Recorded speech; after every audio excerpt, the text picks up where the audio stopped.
Let's get started. Story number 1. The air was thick with the salty tang of the ocean, mingling with the faint aroma of sunscreen and grilled seafood.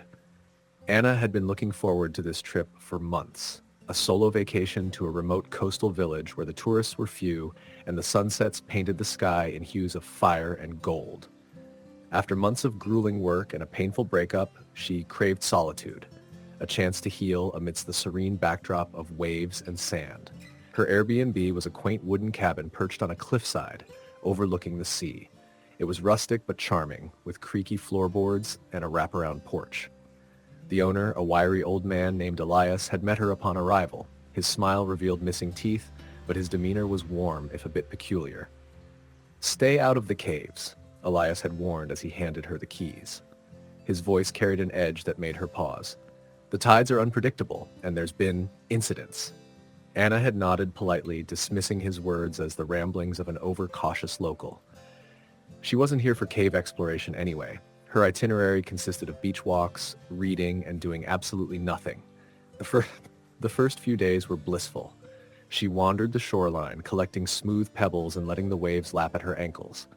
At night, she sipped wine on the porch, the sound of the sea lulling her to sleep. It was everything she'd hoped for, until the fourth day. That morning, the weather had shifted.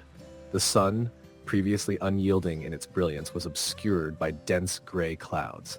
The air felt heavy, charged with a tension Anna couldn't quite place. She decided to take a walk to clear her mind. She'd spotted a trail the day before that led down to a more secluded part of the beach, and she was eager to explore it. The path was narrow and steep, lined with gnarled trees that cast eerie shadows in the dim light. As she descended, she noticed something odd. The usual sounds of nature were absent. No chirping birds, no rustling leaves, only the distant crash of waves. When she reached the beach, the first thing that caught her eye was the cave. It loomed at the far end of the shore, its mouth a dark, yawning void. Despite Elias's warning, Anna felt an inexplicable pull toward it.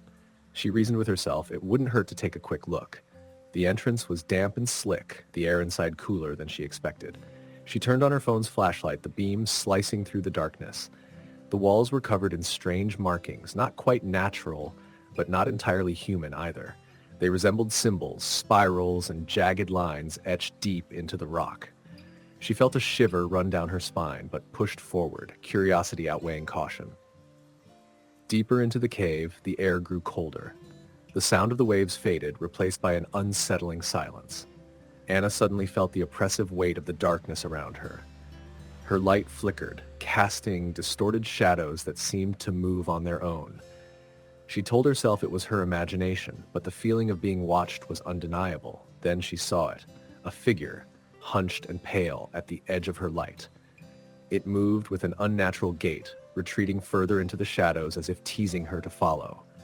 Every rational part of her screamed to turn back, but her feet betrayed her, stepping forward as if compelled by an unseen force.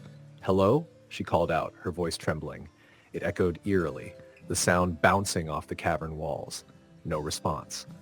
The figure reappeared, closer this time. It was humanoid but distorted, its limbs too long, its eyes reflecting the faint light in a way that made Anna's stomach churn.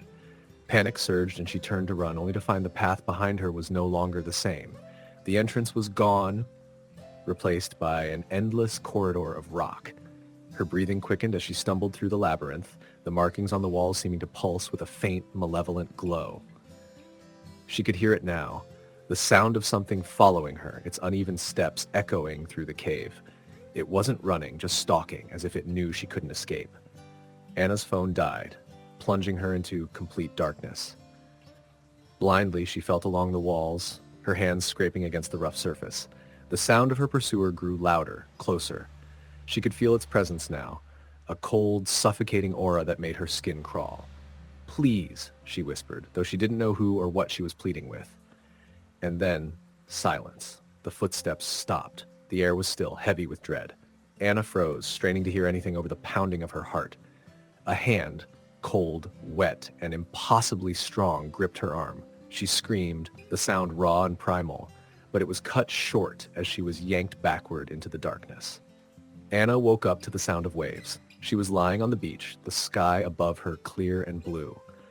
For a moment, she thought it had all been a nightmare. But as she sat up, she realized something was wrong. Her clothes were damp and torn, her skin covered in scratches. The cave was nowhere to be seen. She stumbled back to the cabin, her mind racing. Elias was waiting on the porch, his expression grim. "You went into the cave, didn't you?"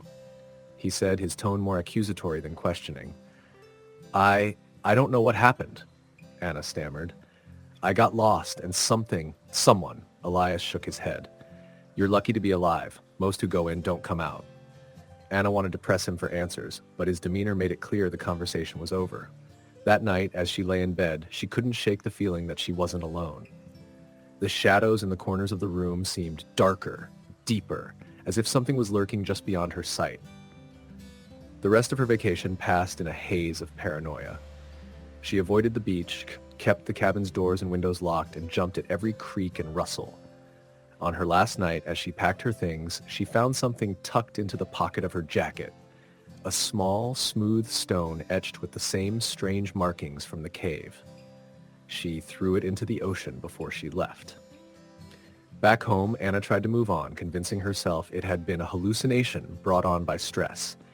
But every now and then she would wake in the middle of the night to the sound of footsteps, wet and uneven, echoing down the hall. Story the end. Story number 2. A flickering neon light buzzed over the front desk of the Green Pines Motel. Its faint hum, paired with the relentless chirping of cicadas outside, was the only sound as Emma signed her name in the dusty guest book. The clerk, a gaunt man with greasy hair, slid a key across the counter without a word. His name tag, barely legible under a smudge of grime, read Victor.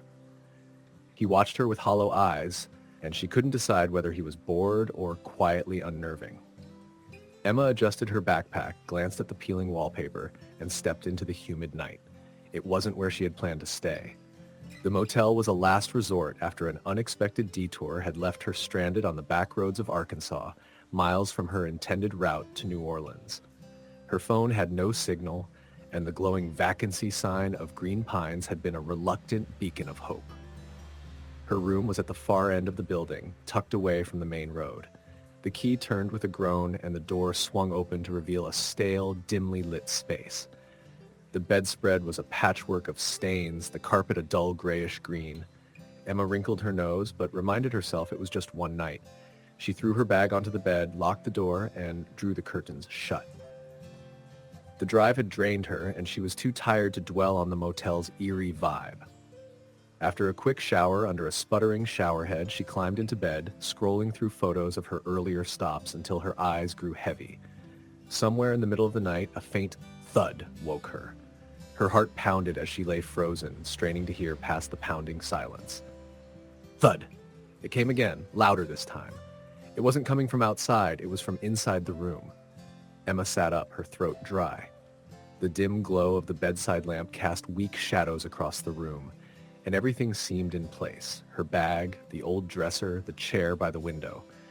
Her eyes darted toward the bathroom door, which stood slightly ajar. She hadn't left it that way. The logical side of her brain tried to dismiss it. Maybe the door had shifted due to air pressure. But the thud came again, sharp and deliberate, like someone tapping on the bathroom mirror. "Hello," she called out. Her voice barely above a whisper. The words seemed to vanish into the room. No response. Slowly, Emma slid out of bed, clutching her phone like a weapon. The bathroom door creaked as she nudged it open with her foot. The tiny bathroom was empty, its grimy mirror reflecting her pale face. She exhaled shakily. Maybe she'd imagined it. But as she turned to leave, she noticed something on the sink. A faint, foggy handprint. Her breath caught. She hadn't used the sink since her shower, and this handprint was much smaller than hers. Childlike. Emma backed out of the bathroom, her pulse racing. She grabbed her bag and headed for the door, but when she unlocked it and yanked it open, she froze. Standing just outside was Victor, the clerk. He was barefoot, his thin frame outlined by the flickering neon light. His eyes glinted in the darkness. "Something wrong?" he asked, his voice a monotone drawl. Emma stepped back, clutching her bag. I heard something in my room." Victor tilted his head slightly, his gaze unblinking. "Nothing to worry about. Just the wind, maybe. These old buildings make noises." She wanted to believe him, but there was something off about his presence. "I think I'll just leave. Can I check out?" He didn't move. "It's late. No sense driving off now. Go back inside. Get some rest." Emma's hand tightened on the doorknob. "I'd really rather leave." For a moment, Victor stared at her, his expression unreadable.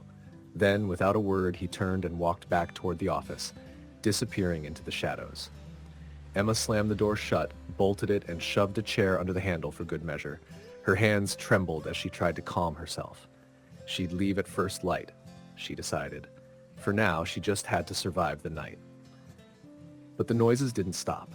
Over the next few hours, there were more thuds, soft whispers that seemed to come from nowhere, and the unmistakable creak of the closet door, though she hadn't touched it. She tried to rationalize it. Maybe it was just her overactive imagination. But when she finally worked up the courage to open the closet, all she found was a single child's shoe lying on the floor. Her stomach churned. The shoe was old, its leather cracked and faded, and it didn't belong to her. She threw it back into the closet and shut the door, her breathing rapid. The minutes dragged on like hours. Emma sat on the edge of the bed, fully dressed and ready to bolt. Her phone still had no service, and the motel's landline was in the front office. The thought of going back there made her skin crawl. As the first faint light of dawn filtered through the curtains, Emma decided she couldn't take it anymore. She grabbed her bag and threw open the door, stepping into the cool morning air. The motel lot was eerily quiet, the office lights off, and Victor nowhere in sight. She hurried to her car, fumbling with her keys, but as she slid into the driver's seat, she froze. In the rearview mirror, she caught a glimpse of the back seat. The child's shoe was there, sitting neatly in the middle of the seat. Emma's scream echoed through the empty parking lot as she threw the car into gear and sped away, gravel spraying behind her. She didn't stop until she reached the nearest town, nearly 50 miles away. Later that day, she told her story to the local sheriff, a weathered man with a skeptical expression.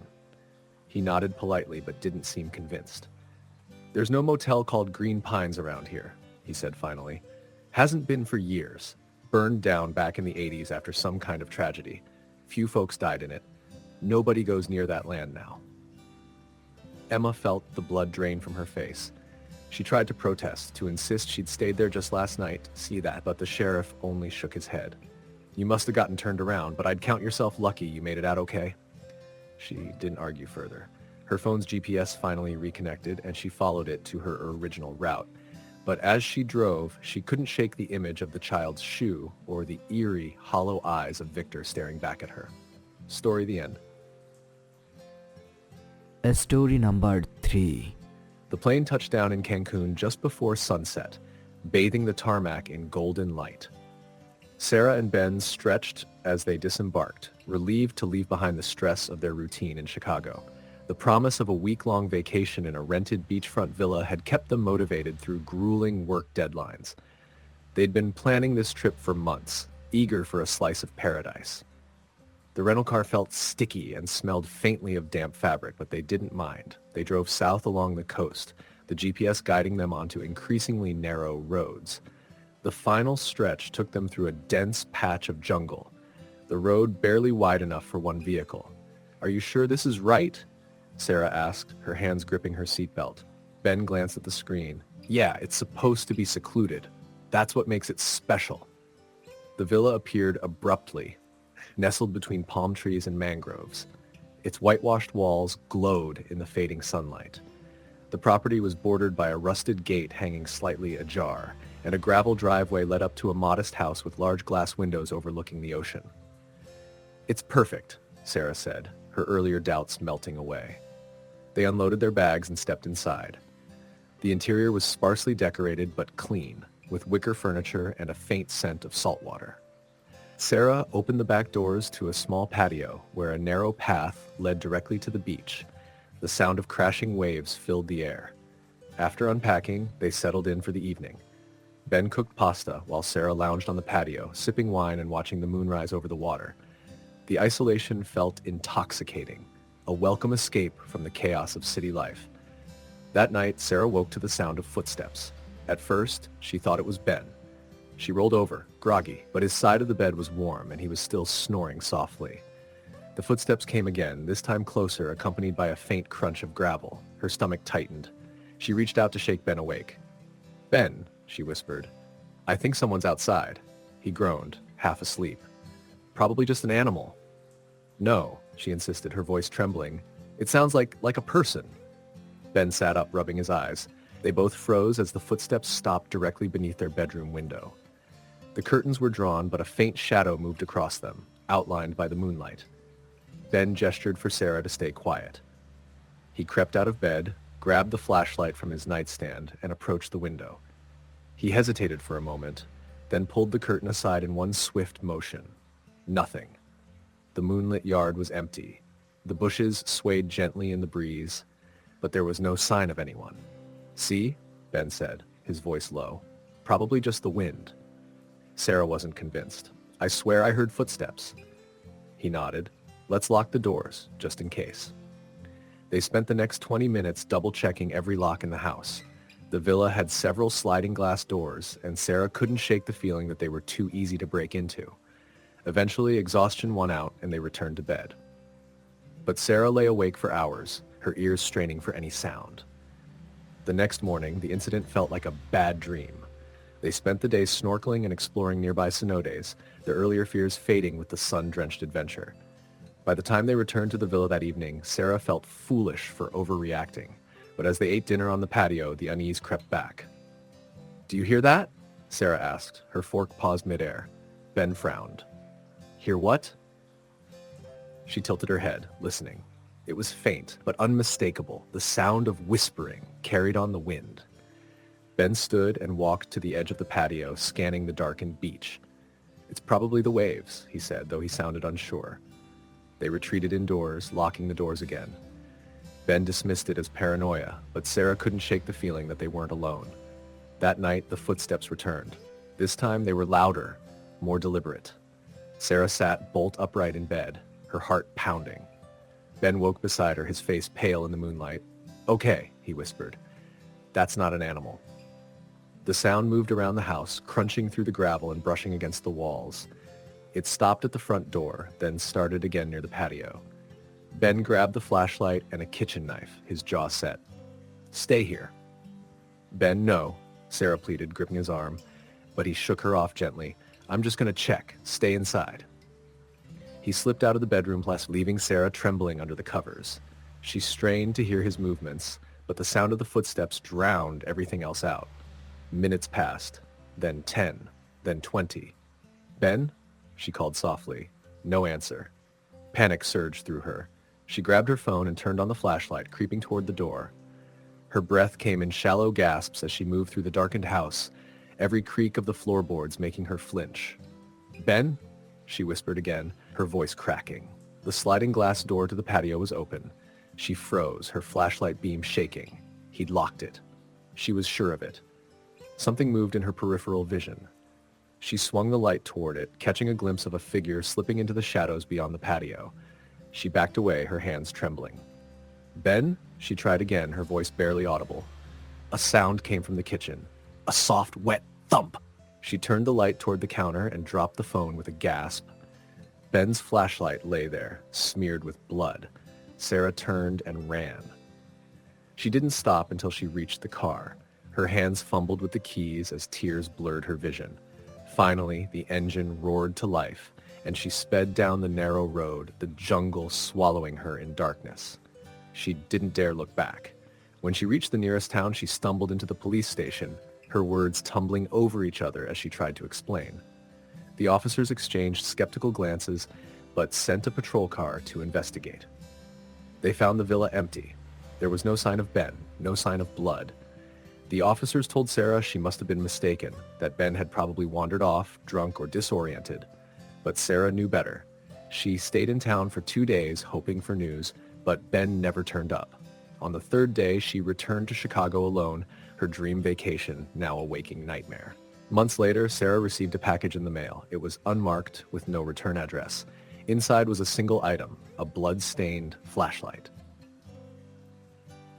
Story number 4. The rain began to fall just as Rachel and her husband Mark turned onto the winding road leading to Pine Hollow Retreat. Nestled deep in the Adirondack Mountains, the isolated cabin had been their getaway destination for years. It was rustic but cozy, perched on the edge of a serene lake surrounded by towering pines. This trip was supposed to be an escape, a chance to reconnect after months of drifting apart. "It's still as beautiful as I remember," Rachel said, gazing out the window at the trees blurred by raindrops. Mark nodded, his focus on the road. "Feels good to get away, doesn't it?" They reached the cabin just before nightfall, the rain now a steady downpour. The air smelled of wet earth and pine needles. Rachel shivered as they unloaded the car, a gust of cold wind slicing through her jacket. Inside, the cabin felt untouched by time. The same wooden furniture, the same creaky floorboards, the same fireplace that had once filled their evenings with warmth. Rachel ran her fingers along the mantel, her thoughts tinged with nostalgia. Mark lit a fire while she unpacked. By the time they sat down to dinner, the storm outside had grown fierce. The wind howled, rattling the windows, and the lake's surface churned under the relentless rain. This storm wasn't in the forecast," Mark said, glancing out the window. Rachel shrugged. "The mountains always have their surprises." As the night wore on, the power flickered, then went out entirely. The cabin plunged into darkness except for the glow of the fire. "Guess it's just us and the candles," Rachel said, trying to lighten the mood. Mark grinned. "Romantic, isn't it?" But something about the storm felt oppressive, as if the night itself was pressing down on them. The fire crackled, but the shadows it cast seemed to move in strange ways, dancing along the walls like silent specters. As they settled into bed, the rain eased, leaving only the sound of dripping water and the occasional groan of the wind. Rachel was just beginning to drift off when she heard it. A faint knock at the front door. Her eyes snapped open. "Did you hear that?" she whispered. Mark stirred beside her. "Hear what?" The knock came again, louder this time. "Who could that be at this hour?" Rachel sat up, her heart thudding. Mark grabbed a flashlight from the nightstand. "Probably a hiker who got caught in the storm. I'll check it out." "Be careful," Rachel said, clutching the blanket. Mark slipped out of the bedroom, the beam of the flashlight bobbing as he moved toward the door. Rachel listened intently, her breath shallow. The front door creaked open, and Mark's voice carried back to her. "Hello? Can I help you?" Silence. "Hello?" he called again. A few moments later, the door closed, and Mark returned, his brow furrowed. "Was anyone there?" Rachel asked. "No," he said, sitting on the edge of the bed, "but there were footprints on the porch. Bare feet." Rachel felt a chill run down her spine. Bare feet? In this weather? Mark nodded, his expression tense. "They led off into the woods." "Maybe it was a lost camper?" Rachel suggested, though her voice lacked conviction. "Maybe," Mark said, but he didn't sound convinced either. They both lay awake for hours, listening for any sound. The knocking didn't return, but Rachel couldn't shake the image of bare footprints leading into the dark forest. The next morning, the storm had passed, leaving behind a world washed clean. Mark stepped outside to inspect the porch while Rachel brewed coffee. When he didn't return after several minutes, she called out, "Mark, everything okay?" No response. She walked to the front door and froze. The porch was covered in muddy footprints, bare, just as Mark had described. But there was something off about them. The toes were too long, the arches unnaturally high, as though they belonged to something not entirely human. "Mark?" she called again, panic rising in her chest. Her voice echoed into the stillness. Grabbing her jacket, Rachel stepped off the porch, scanning the surrounding woods. The tracks led away from the cabin, deeper into the trees. She hesitated, her instincts screaming at her to stay put, but worry for Mark overrode her fear. She followed the footprints, the forest eerily quiet around her. No birds, no rustling leaves, just the sound of her own footsteps crunching against the damp earth. "Mark!" she shouted. Finally, she spotted him. He was standing at the edge of the lake, staring at something in the water. "Mark!" she called, relief flooding her. She jogged toward him, but as she got closer, she slowed. Something was wrong. His posture was rigid, his head tilted slightly as though he were listening to a far-off sound. "Mark, what are you doing?" she asked, stepping closer. He didn't respond. She reached out to touch his shoulder, but the moment her fingers brushed his jacket, he turned to face her. Rachel gasped and stumbled back. His eyes were wide and unblinking, his pupils blown out like black holes. His face was pale, his lips moving silently as though whispering to someone she couldn't see. Mark! She screamed, shaking him. Finally, he blinked and staggered, his expression dazed. Rachel? What happened? You were just standing here, she said, her voice trembling. You wouldn't respond. I don't remember, he said, his brow furrowed. I thought I heard something in the water. Rachel glanced at the lake. The surface was calm, reflecting the overcast sky, but something about it felt wrong, as though it were watching her. They hurried back to the cabin, locking the doors and windows. Rachel wanted to leave, but Mark insisted they wait until morning when the roads would be drier. That night, the knocking returned. It was louder, more insistent, echoing through the cabin like a drumbeat. Rachel clung to Mark as he grabbed the flashlight again. Stay here, he whispered. No, don't go, she begged, but he slipped out of the room before she could stop him. She listened as he moved through the cabin, his footsteps creaking against the wooden floor. The knocking stopped, then came the scream. It wasn't Mark's voice. It was high-pitched and unnatural, like the wail of a wounded animal. Rachel bolted out of bed, running toward the sound. She found Mark standing in the living room, the front door wide open. He was staring into the darkness, his face ashen. What is it? She asked, grabbing his arm. They're in the woods, he whispered. Watching us. Who? He turned to her, his eyes filled with terror. I don't know. Rachel slammed the door and locked it, her hands shaking. They huddled in the bedroom for the rest of the night, jumping at every sound. When morning finally came, they packed their bags and left without looking back. As they drove away, Rachel glanced in the rearview mirror. For a moment, she thought she saw a figure standing at the edge of the woods, a tall, shadowy shape with impossibly long limbs. But when she blinked, it was gone. Story number 5. It was supposed to be the trip of a lifetime. Claire and her 3 closest friends, Emma, Jake, and Ryan, had been saving for years to visit a remote island in the Philippines. The island, called Kalunasan, was rarely visited by tourists. Untouched beaches and vibrant coral reefs whispered about in online travel forums as a hidden gem. The journey to Kalunasan was arduous: 2 flights, a long drive on bumpy roads, and finally, a 2-hour boat ride across open water. By the time they arrived, the sun was setting, painting the sky in hues of orange and pink. Totally worth it, Jake said, dropping his backpack onto the sand. The island was as beautiful as promised. A small, rustic bungalow awaited them, just steps from the beach. There was no electricity, no cell service, just them and the natural world. Paradise, Emma said, stretching her arms toward the sky. That first night, they celebrated their arrival with a bonfire on the beach. The stars were impossibly bright, and the sound of waves was hypnotic. They laughed, toasted marshmallows, and talked about how disconnected they felt from the outside world. But as the fire began to die down, Claire noticed something strange. Across the beach, near the edge of the jungle, a faint light flickered. It wasn't the soft glow of fireflies or the shimmer of moonlight. It was a steady, unnatural light, like a lantern being carried.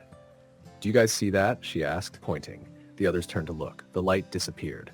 "Probably just someone else camping," Ryan said with a shrug. "On a private island?" Claire asked. "I thought we were the only ones here." Jake waved her off. "You're overthinking. Let's head to bed." They doused the fire and retired to the bungalow. The single room had 4 cots, a wooden table, and a couple of kerosene lamps. Exhausted from their journey, everyone quickly fell asleep. Claire woke sometime after midnight to the sound of footsteps outside. Her eyes flew open, her heart pounding in her chest. The sound was faint but deliberate, crunching on the sand just beyond the bungalow walls. "Jake?" she whispered, hoping one of her friends had gotten up. No response. She turned her head and saw that all 3 of her friends were still in their cots. The footsteps stopped.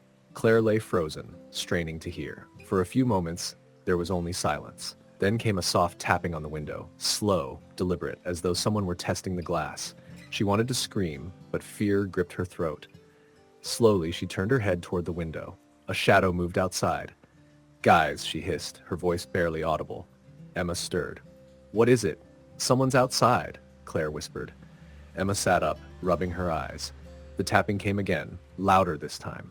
Now all 4 of them were awake, staring at the window. The shadow moved again, shifting just out of view. "Who's there?" Jake called, his voice shaky. No answer. Ryan grabbed one of the kerosene lamps and lit it. He crept toward the window, the flickering light casting strange shapes on the walls. He yanked the curtain aside. Nothing.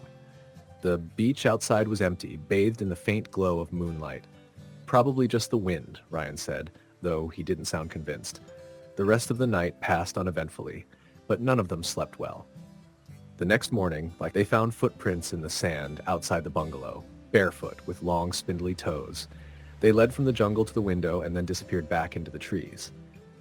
"I don't like this," Claire said, her stomach churning. "Maybe it's just some local checking out who's on the island," Jake suggested. "Then why didn't they come to the door and introduce themselves?" Claire snapped. They decided to explore the island during the day, hoping to shake off the unease. The jungle was dense but beautiful, filled with the sounds of birds and insects. They found a small waterfall, swam in its cool pool, and even discovered a hidden cave near the cliffs. For a while, it was easy to forget the strange events of the night. But as the sun began to set, Claire felt the dread creeping back in. That evening, as they sat around the table eating dinner, the light appeared again. It flickered at the edge of the beach, just where the jungle began. This time, it was closer. "Okay, that's not normal," Emma said, her voice trembling. Jake stood up. "I'm going to check it out." "Are you insane?" Claire grabbed his arm. "We can't just sit here scared of a stupid light," Jake said, pulling away. He grabbed the kerosene lamp and stepped outside. "Jake, don't!" Emma pleaded, but he was already walking toward the jungle. The three of them watched from the doorway, the tension thick enough to cut. "See?" Jake called over his shoulder. "Nothing to." His words were cut off by a scream. The light vanished. "Jake!" Ryan shouted, running after him. "Ryan, wait!" Claire yelled, but he didn't stop. Emma and Claire huddled in the doorway, clutching each other. The seconds dragged into minutes, the jungle silent except for the rustling of leaves in the wind. Then Ryan emerged, panting and pale. "Where's Jake?" Claire demanded. Ryan shook his head. "He's gone." "What do you mean, gone?" Emma cried.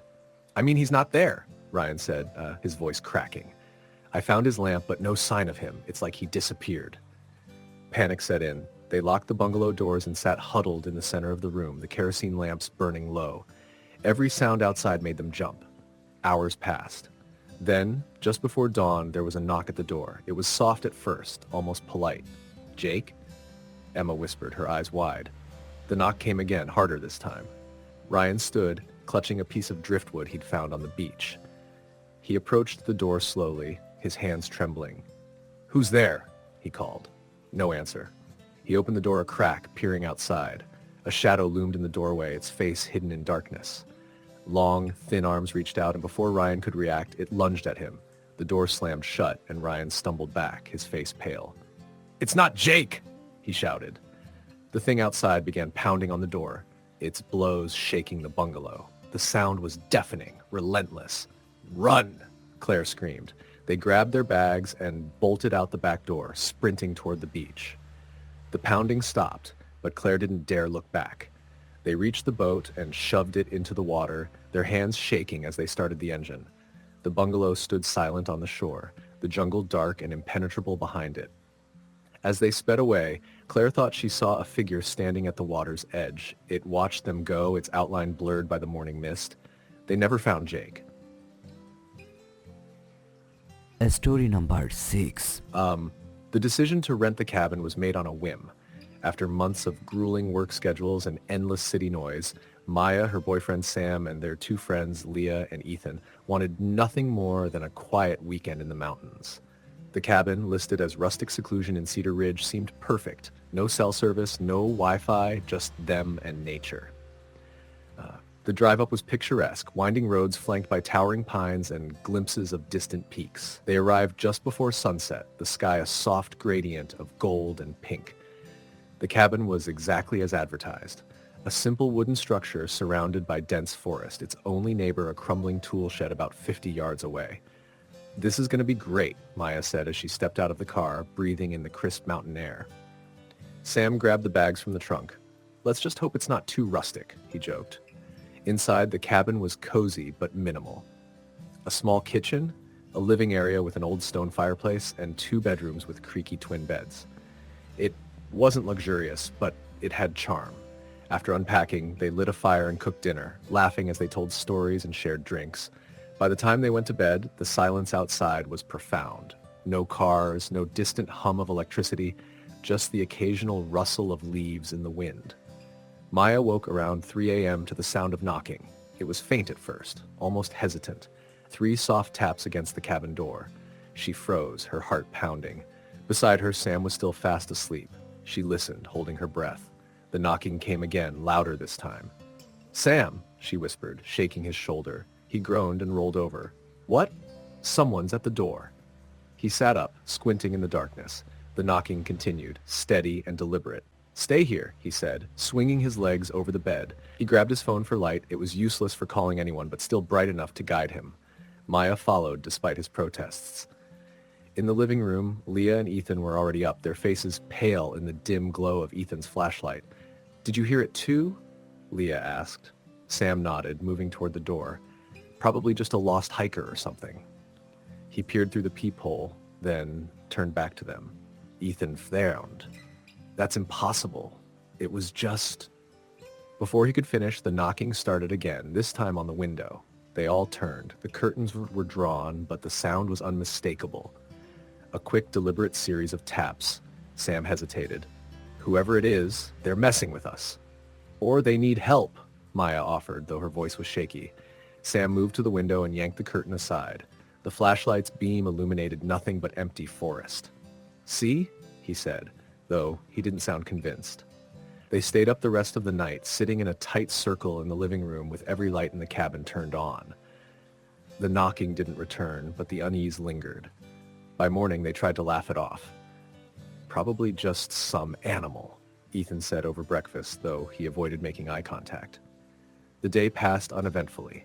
They hiked to a nearby stream, cooked lunch over an open fire, and spent the afternoon playing cards on the porch.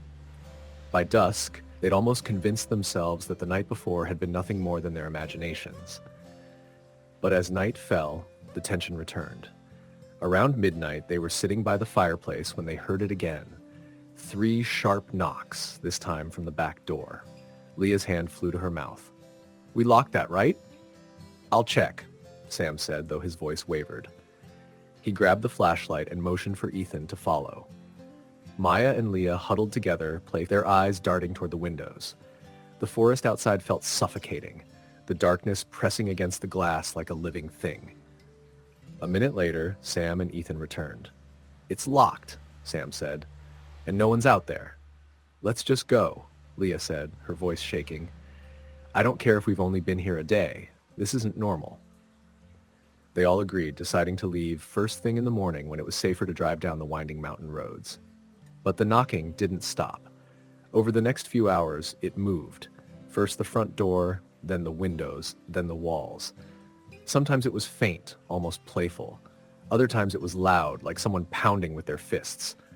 By 3 a.m., they were too terrified to move, sitting together in the living room with makeshift weapons, a fireplace poker, a kitchen knife, a heavy flashlight. The lights flickered, threatening to go out entirely. "It's just trying to scare us," Ethan said, though he looked like he was on the verge of tears. "It hasn't come inside. It can't." As if on cue, the knocking stopped. For a moment, the silence was deafening. Then, from somewhere deep in the woods, they heard it. A voice, distant but clear. "Help me." Maya's blood ran cold. It was a woman's voice, pleading and desperate. "Did you hear that?" Leah whispered.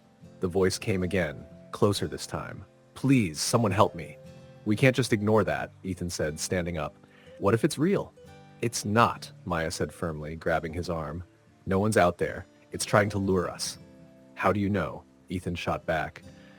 "Because if someone needed help, they wouldn't be knocking for hours and waiting until now to call out," she said, her voice rising. "It's not human." No one moved. The voice called out one last time, so close now it sounded like it was just outside the door. "Help me, please." And then, silence. They stayed awake until dawn, watching the doors and windows, every creak of the cabin setting them on edge. When the first light of morning filtered through the trees, they packed up in record time and piled into the car. As they drove away, Maya glanced back at the cabin. For just a moment, she thought she saw someone standing in the shadows near the tool shed.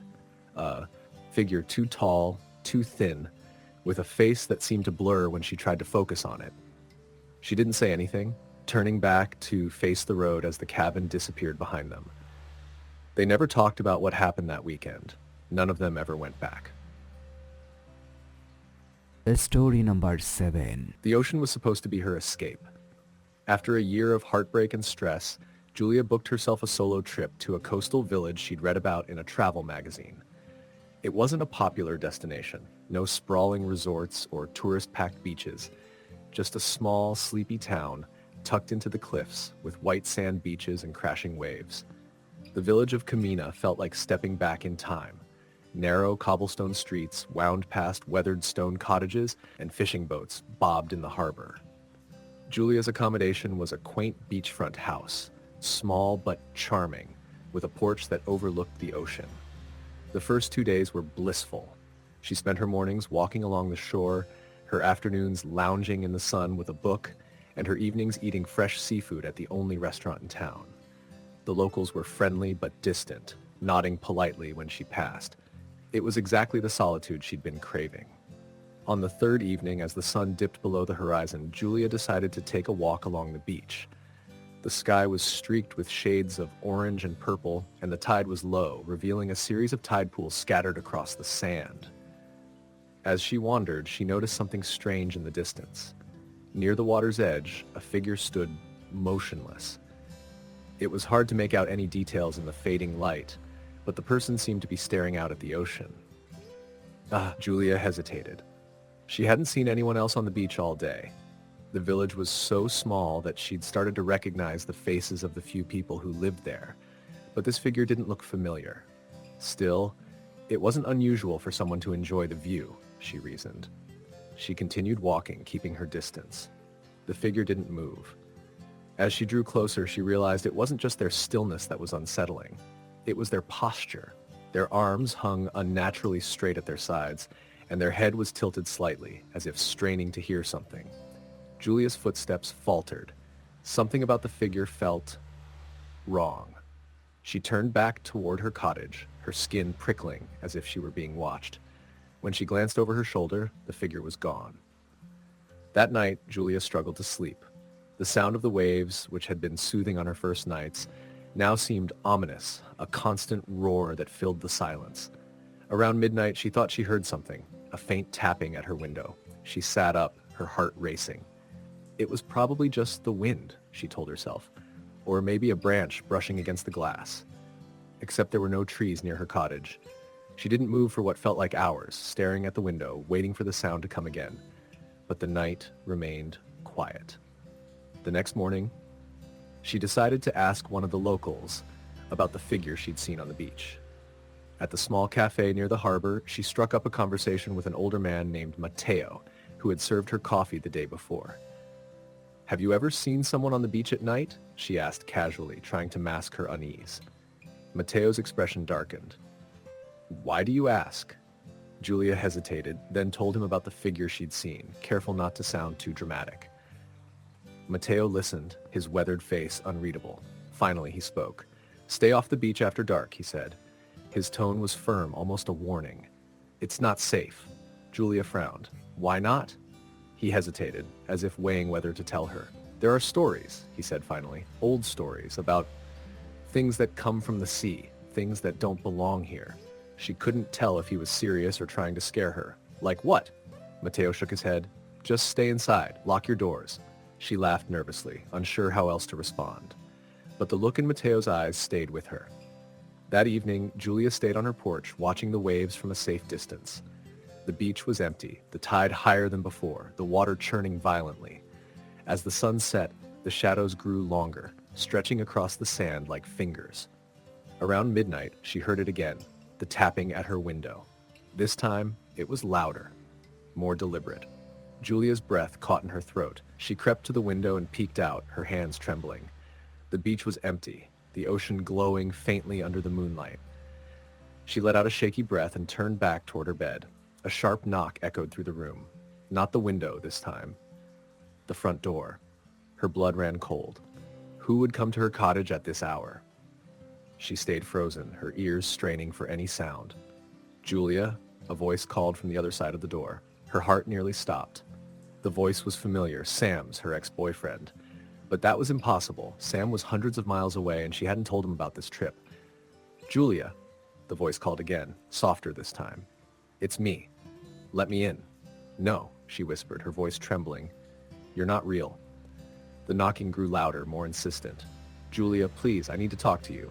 Her hands shook as she backed away. Whoever or whatever was outside wasn't Sam. She knew it in her gut. The knocking stopped abruptly.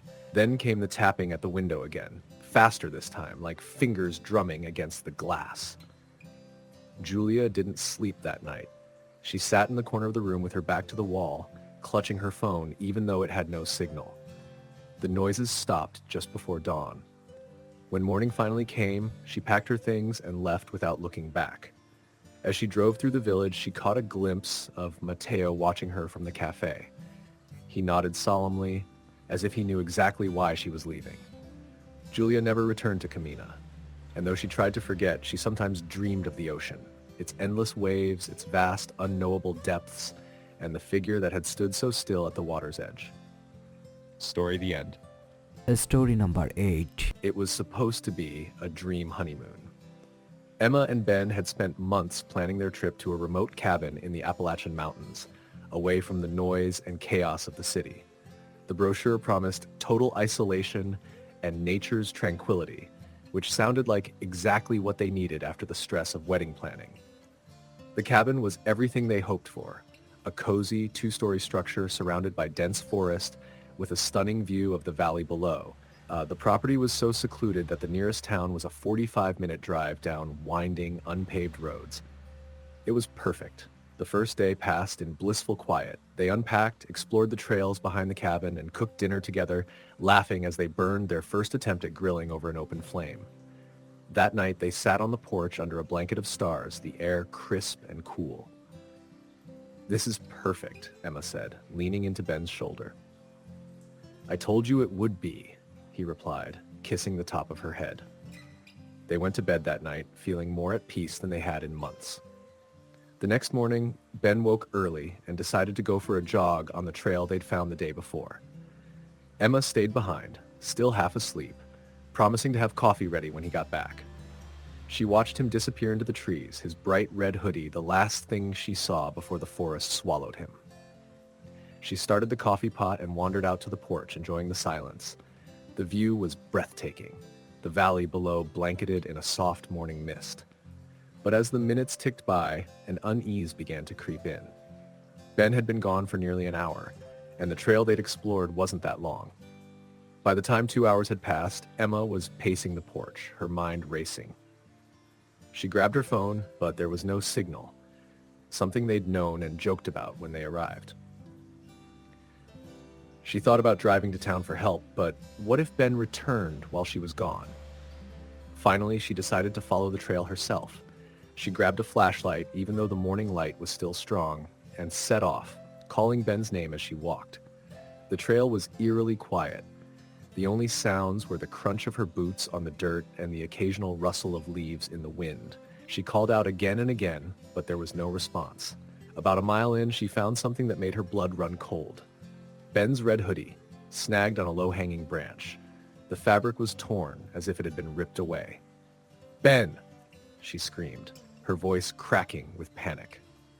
She looked around, but there was no sign of him. No footprints, no broken branches, nothing. Her instinct told her to turn back, to run to the cabin and drive to town for help. But as she turned, she saw something that made her stomach drop. About 20 feet off the trail, partially hidden behind a cluster of trees, was a wooden structure she hadn't noticed before. It looked like an old hunting blind, elevated on stilts, with a rickety ladder leading up to it. The wood was weathered and dark, as if it had been there for decades. She felt a chill crawl up her spine. She hadn't seen it the day before, when they'd explored the trail. But something about it compelled her to investigate. Maybe Ben had gone inside, hurt himself, and couldn't respond to her calls. As she approached, the air seemed to grow heavier, the silence almost oppressive. She climbed the ladder slowly, each step creaking under her weight. When she reached the top, she hesitated before pushing the small door open. The smell hit her first, a mix of damp wood and something metallic like rusted iron. Inside, the blind was empty except for a few old beer cans and what looked like a hunting knife, its blade dulled by time. But something about the space felt wrong, as if it had been abandoned in a hurry. She was about to climb back down when she noticed something carved into the wood paneling near the floor. Kneeling, she traced her fingers over the letters. "Help me." The carving was shallow but recent, the edges of the letters still splintered and raw. Her stomach churned. She stumbled back down the ladder, her heart racing. "Ben!" she shouted again, her voice echoing through the forest. She started running, her flashlight bouncing in her hand, her breaths coming in ragged gasps. She didn't stop until she reached the cabin. She locked the door behind her and collapsed onto the couch, her mind spinning. What had she just seen? What had happened to Ben? Hours passed. She stayed inside, too afraid to leave. The sun sank lower in the sky, and the cabin grew darker. She lit every light in the house, the shadows on the walls making her skin crawl.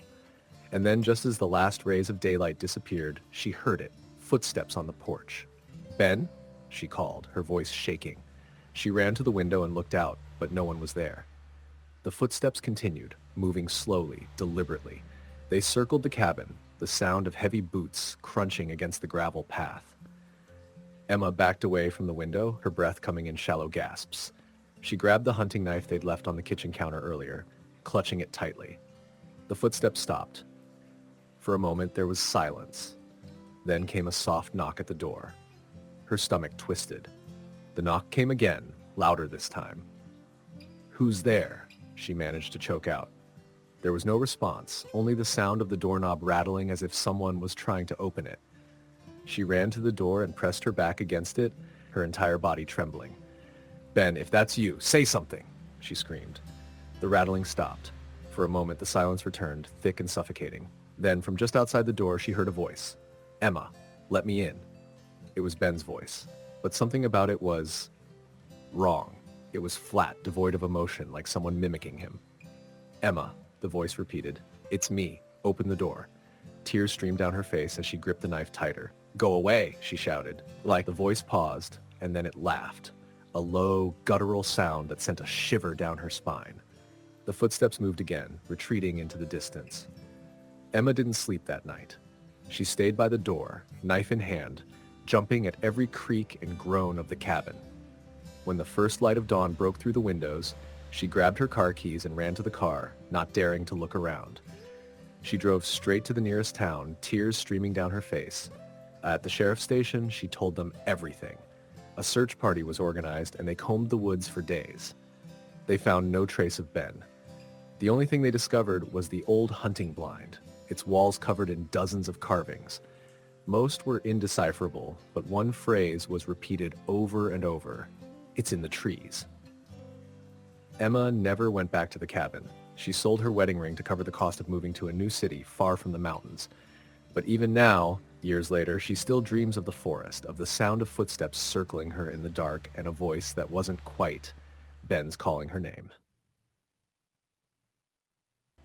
Story number 9. It was supposed to be a peaceful getaway.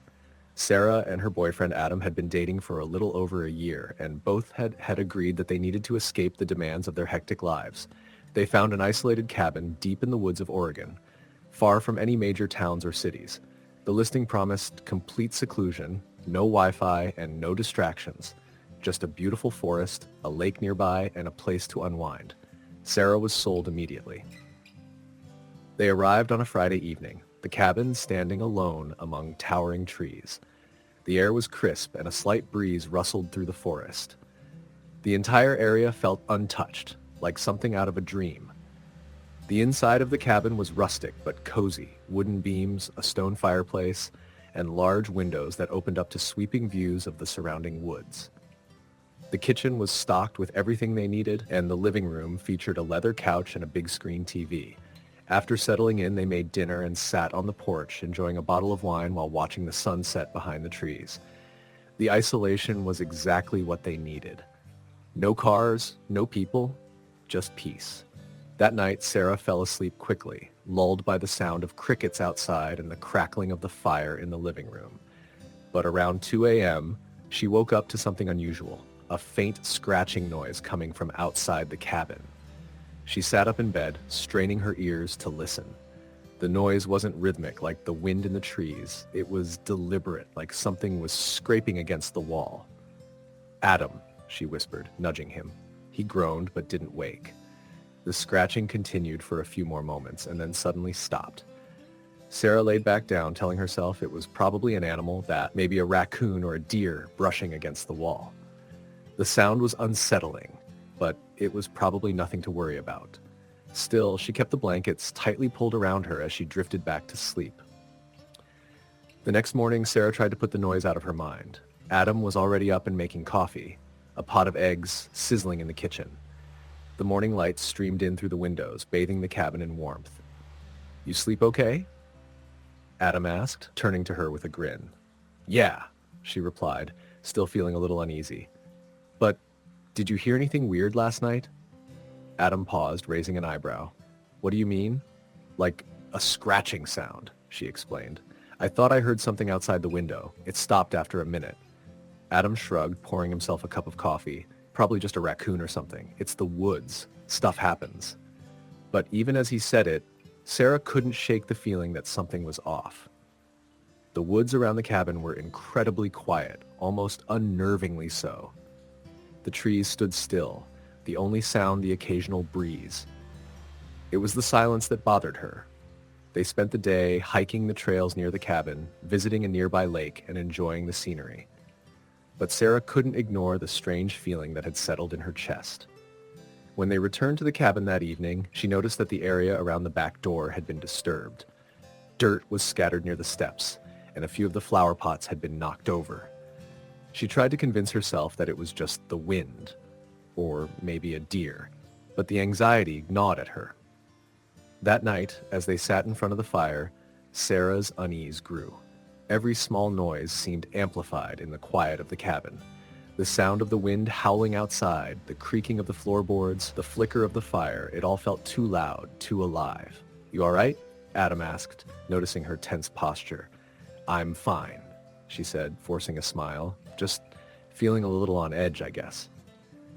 Adam seemed to understand and nodded. "We're used to noise in the city. Here it's just quiet. Take a deep breath." But Sarah couldn't relax. Every few minutes she would glance toward the windows, half expecting to see something moving just outside the glass. She kept thinking about the scratching from last night and the strange marks near the back door. But she pushed the thoughts away. Maybe she was just being paranoid. Around midnight, the scratching came again. This time, it was louder, more persistent. It started slow, almost like it was testing the cabin, then quickened, a frantic dragging sound against the wood. Sarah's heart leapt into her throat. She shot up from the couch, her hand reaching for Adam. He was already standing, looking toward the window. "Did you hear that?" she asked, her voice shaking. "I heard it," he replied, his face pale. "Stay here." He grabbed the flashlight from the coffee table and moved toward the door. "I'll check it out. Stay inside." "No." Sarah grabbed his arm, her voice urgent. "Don't go out there. Something's wrong." Adam tried to shake her off, but she held on tight. The scratching continued, louder now, more desperate. It sounded like it was coming from the back door. Her mind raced. What could it be? An animal? A person? Adam finally relented, pulling her back into the living room. He locked the door behind them, the sound of the bolt clicking in the silence. "We'll wait until morning," he said, his voice tight. They didn't sleep that night. The sound of scratching was constant, relentless. It never stopped, never paused. At some point, Sarah thought she heard something else, something worse, a faint whispering, like voices coming from just outside the window. It was soft at first, unintelligible, but as the hours passed, the whispers grew clearer, more distinct. "I'm coming in." Sarah's blood ran cold. It wasn't an animal. It wasn't even the wind. Someone, or something, was outside, trying to get in. Adam pulled Sarah away from the window as the whispers grew louder.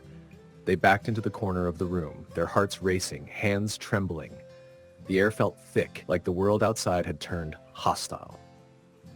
By dawn, the noises stopped. The scratching ceased, and the whispers faded away, as if whatever had been outside had finally given up. The next morning, they left.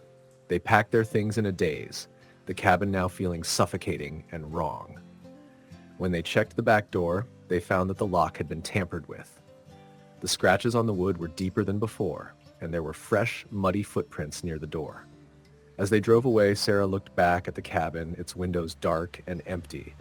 For weeks afterward, she had trouble sleeping, always imagining that faint whispering, always hearing the scratching at the back door. They never spoke of it again. The trip had been a mistake, an unforgettable experience they both wished they could forget. Story the end. Story number 10. It had been an exhausting year for Mark and Rachel. Between their demanding jobs and the constant stress of daily life, they both needed a break. So when Rachel found a secluded cabin for rent in the forests of northern Michigan, they jumped at the chance. The cabin, advertised as being away from it all, was nestled deep in the woods with no other houses for miles. The perfect place for a peaceful, unplugged weekend. When they arrived, the silence was overwhelming. The road that led to the cabin was rough, the trees thick and dense on either side. There were no neighbors, no signs of civilization for miles. The cabin itself was charming, a small two-bedroom wooden structure with large windows that looked out over a small pond. The air was fresh and cool, the kind of crispness that felt like it could cleanse your mind. They settled in quickly. They had a fire going in the fireplace, and Rachel unpacked their groceries while Mark went out to gather wood. The day was peaceful, filled with the quiet sounds of nature and the occasional chirp of birds. It felt like the perfect escape. That night, after a dinner of pasta and wine, they sat on the porch together, wrapped in blankets, watching the stars. The air was still, and the sky was an endless canvas of twinkling lights. It was the kind of night that made you feel small in the best possible way. But as they sat there, a feeling crept over Rachel. At first, she couldn't quite place it. A slight unease, a sense that they weren't as alone as they thought. She glanced around, but all she could see were the dark outlines of trees, swaying gently in the wind. "Do you ever get the feeling like something's watching you?" Rachel asked, her voice hesitant. Mark laughed and shrugged. "It's just the isolation getting to you. We're miles away from anything. There's nothing here but trees and the sound of the wind. Relax." Rachel smiled weakly, but couldn't shake the feeling. The thought of being so far from help, so deep in the woods, started to make her uneasy. She brushed it off, though, telling herself she was just tired. It had been a long drive, and they were out in the middle of nowhere. It was only natural to feel a little jumpy. Around midnight, as they lay in bed, Rachel heard something. A distant sound, barely audible, but it was there. A low, echoing thud, followed by the sound of leaves rustling outside. She listened intently, straining her ears. Mark was already snoring beside her, completely unaware. She got up quietly, trying not to wake him, and peeked out of the window. The moonlight cast long shadows over the woods, but she saw nothing out of the ordinary. She convinced herself it was just an animal, maybe a deer or a raccoon. She closed the blinds and returned to bed, her heart still beating faster than usual. The next morning, she was uneasy, but didn't want to spoil the mood of the trip. They made breakfast together and spent the day hiking, enjoying the beauty of the forest. Still, she couldn't shake the feeling that something was off. There was something about the woods that didn't feel right. That night, after another quiet dinner, they went to bed early, both feeling the weariness of the day. But this time, when Rachel woke in the middle of the night, she wasn't sure what had disturbed her sleep. It was more than just the noise. This time, the air in the cabin felt different, heavier. The rustling sounds from outside had returned, but now they were closer, almost as if something or someone was moving around the cabin. She lay still in the darkness, holding her breath. The sounds continued, a slow, deliberate pace, as if whoever or whatever was out there was circling the cabin.